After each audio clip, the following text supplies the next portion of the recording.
So our problem reduces to the following, that we have a two-dimensional matrix, and in this two-dimensional matrix we are only using lower triangular matrix and we are not using the upper triangular matrix, right? Correct. So let's say this is a 5 cross 5 matrix.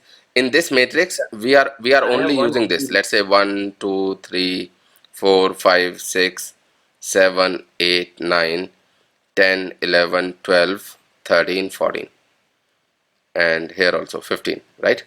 So there are a lot of situations where we are only using the lower triangular matrix and we are not using the upper triangular matrix.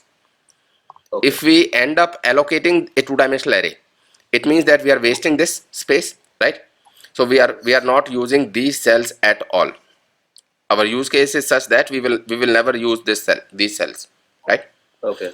But for the sake of simplicity, we still want to use matrix, right? So how can Okay, we yeah. still continue using matrix and be space optimal also, right? So that we do not end up allocating extra memory, right? So one way of doing this is that we allocate what we call a matrix where each row has different number of cells, right? Yeah. Okay. Right, this is also possible.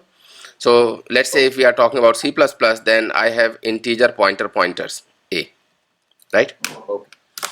So then what we do is that we say that a is equal to new integer pointer of size 5. So it means that a is now pointing to an array of size 5, 1 2 3 4 5, where each of the elements of this array are integer pointers, Yeah. right? Then what we do is that for I is equal to 0, I is less than 5, I plus plus, and we say that a of I is equal to new integer I plus 1. So what we are doing is that we are allocating array of size I plus 1 and storing the address of that array in AI. So in A0 we will have an address, or we will have the address of an array which has only one element. No, one element. Yes. In A1 we will have an array which has two elements. In A2 we will have an array which has three elements. In this we will have an array that has four elements, right? And in the last we will have an array which has five elements. So if I say a of ij, then I in C++ pointers actually I can use subscript operator and pointers interchangeably, pointer operators. So if I say aij, it will be read as value at a plus I plus j and then value at j, right? It means that first you go to the ith element in this particular, right? Let's say I want to say a2 3. So first you go to a2, which means here, and then inside this array you go to the third element 0 1 2 3. So it means that you are talking about this cell, right? Okay. Okay. Similar thing we can do in Java also, Okay. right? In Java you can allocate each array of different size, right? But Okay, then you can have an argument that we are still wasting a lot of space, right? We are allocating this array, so this array is not holding any data. This array is just holding the metadata, right? Method. Yes. Similarly, this pointer is also extra, right? Yeah. Yeah. So we are still wasting some space, Yes. right? So how can we optimize further? How can we optimize even further? So what we can do is that we can allocate a two-dimensional array, and we can treat that two-dimensional array as we can allocate a one-dimensional array, and we can treat that one-dimensional array as a two-dimensional array, right? Okay. What I mean is, if the matrix is of size 5 cross 5, then how many actual cells are there in the matrix? Actual cells means that how many cells which we are using. First row will have only one cell, Yeah. right? So one cell for the first row, then two cells for the second row, then, right? So this is first row, then this is second row, then 1, 2, 3. 3 cells for the third row, then 1, 2, 3, 4. 4 cells for the next row, and 1, 2, 3, 4, 5. These cells for the last row. So we are allocating a one-dimensional array which has only those number of cells that we require, Yeah. right? And we do the mapping, right? So we map the ij value with the k value. K is the index, actual index. K is the actual index in a one-dimensional array, Okay. right? And ij is the virtual index that the user is using, that we are using, Hmm. right? So we do a mapping of virtual index with the actual index. For example, the actual indexes are 0, 1, 2, 3, 4, 5, 6, 7, 8, 9, 10, 11, 12, 13, and 14, right? These are the actual indexes. Yes. What are the virtual indexes? The virtual index of this is 0, 0. The virtual index of this is 1, 0, 1, 1. Then this is 2, 0, 2, 1, 2, 2, right? Yeah. Then 3, 0, 3, 1, 3, 2, 3, 3, and 4, 0, 4, 1, 4, 2, 4, 3, and finally 4, 4, Yeah. right? So these are the virtual indexes. So let's say we have a function integer get index. It will accept the I and j values and it will return the k value, right? Right?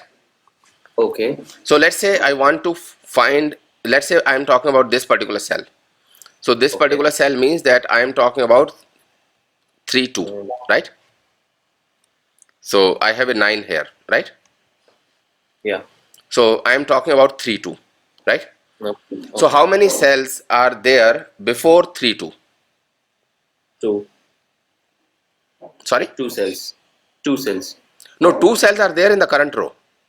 Okay. In total. In Okay. total, how many cells will be there? 6, 8. So first row will have 1 cell, second row will have 2 cells, third row will have 3 cells. So I have to skip these 3 rows. Yes. It means that I have to skip summation of I, right? 1 plus 2 plus 3, Okay. Yeah. Yeah. right? So if I am talking about the third row, which is if I am talking about row 3, which is actually the fourth row, right? So if I am talking about fourth row, then I will have to skip these 3 rows. Yes. And how many elements? How many elements are there in 3 rows?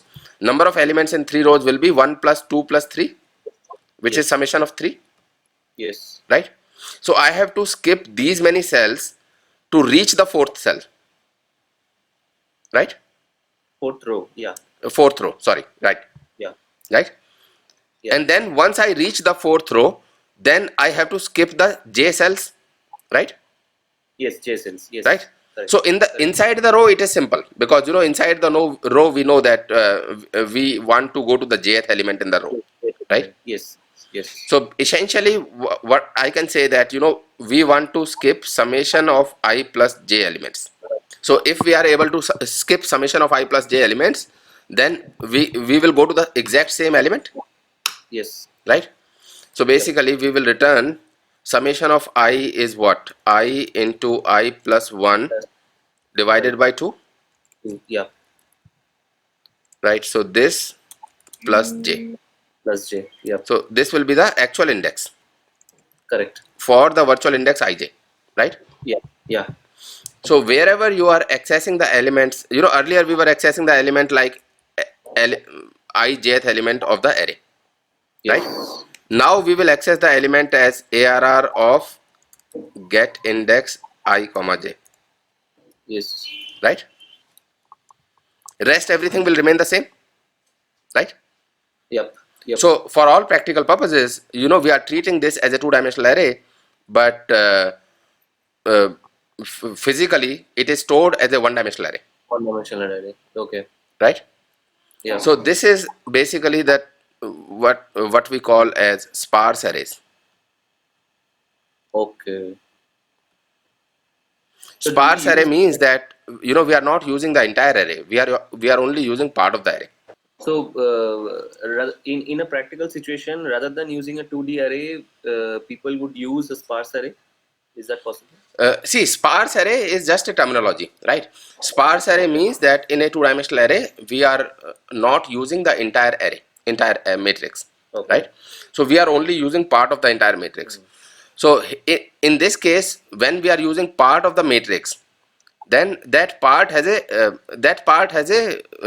pattern, and the pattern is that that part is only the lower triangular matrix, right? So if you only want to use the upper triangular matrix, then your algorithm will be different, Yep. right? If you only, let's say, I have a sparse array like this. So I have a two-dimensional array of order 100 cross 100, right?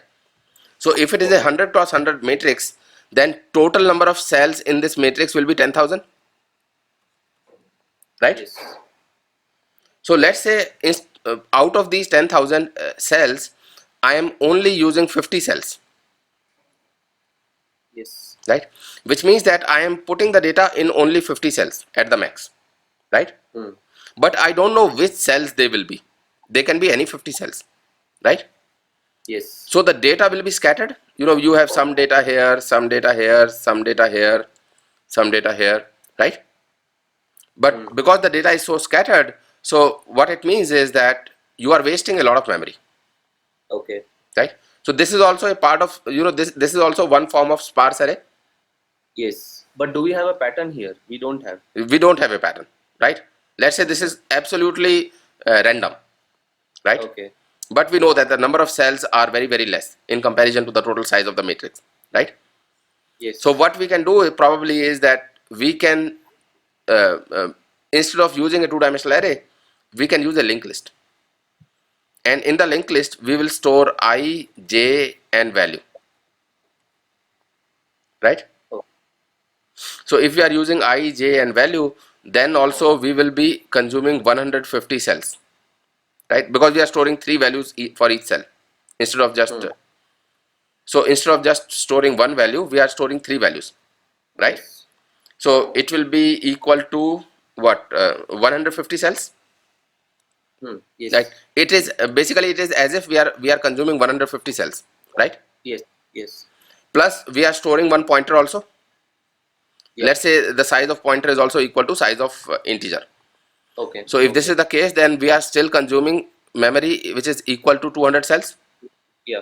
So out of earlier we were consuming the memory which is equal to 10,000 cells, and now we are consuming the memory which is equal to 200 cells. So we are still saving a lot of memory, Yeah. Okay. right? So if integer is 4 bytes, it means that we are still saving 800 into 4 bytes, right? But Yep. in this is in a situation like this, so if you are storing your two-dimensional array like this, then your random access will not be there. You cannot go to each cell in constant time because you will end up traversing the linked list, Okay. right? Here it is not there. Here you are able to go to each cell directly, Directly. Yeah. right? Okay.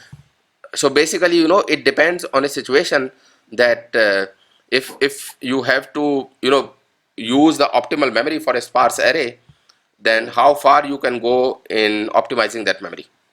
Obviously there may be situations where you have to take a hit on the time if you want to optimize the memory, right? Usually this is normally the case that if you are optimizing memory, then you may end up taking more time, right?